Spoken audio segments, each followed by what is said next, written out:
सुप्रिया सुले और प्रफुल्ल पटेल को एनसीपी के कार्यकारी अध्यक्ष बनाने की घोषणा के साथ ही शरद पवार की पार्टी में बगावत की बू आने लगी है। जिस कार्यक्रम में महाराष्ट्र के गन्ना बेल्ट में पार्टी के नट एंड बोल्ट्स मैन के रूप में जाने जाने वाले अजीत पवार को दरकिनार कर दिया गया, उससे वे जल्द ही बाहर निकाल गए। उन्होंने पार्टी के नए नवेले कार्यकारी अध्यक्ष प्रफुल्ल पटेल को बधाई तक नहीं दी। हालांकि एनसीपी ने किसी भी बगावत से साफ इनकार कर दिया है।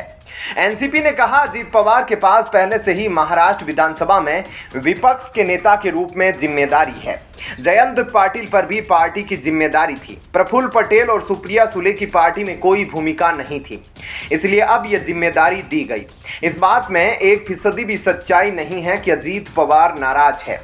प्रफुल्ल पटेल को बधाई में शब्द कहे बिना ही अजीत पवार कार्यक्रम से बाहर निकल गए। यह पूरी घटना भले ही दिल्ली में हुई, लेकिन बवाल मुंबई में मचा है।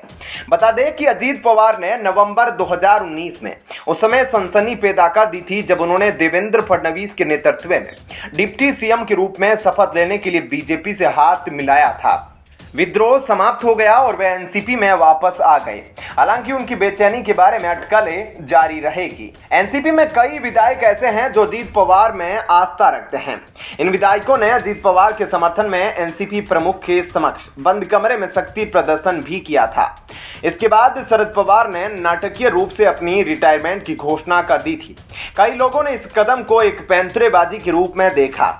एनसीपी के वरिष्ठ नेता छगन भुजबल ने कहा, अजीत पवार विधानसभा में विपक्ष के नेता के रूप में अपनी जिम्मेदारी को निभाना जारी रखेंगे।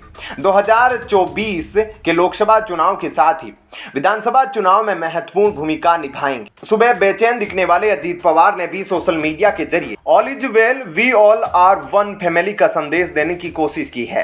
हालांकि शरद पवार ने पीए संगमा और तारिक अनवर के साथ मिलकर उस समय एनसीपी की स्थापना की थी, जब उन्होंने सोनिया गांधी के खिलाफ उनके इतालवी मूल के आधार पर विद्रोह कर दिया था। उस समय अजीत पवार ही थे जिन्होंने महाराष्ट्र में पार्टी की जिम्मेदारी संभाली थी। कहा जाता है कि वह खुद को अपना चाचा का स्वाभाविक और वेद उत्तराधिकारी मानते थे। अब जब उनके दावे को खारिज कर दिया गया है, सभी की निगाहें उनके अगले कदम पर टिकी है। क्या कहना है आपका इस खबर पर? जरूर बताएं। धन्यवाद। जय हिंद।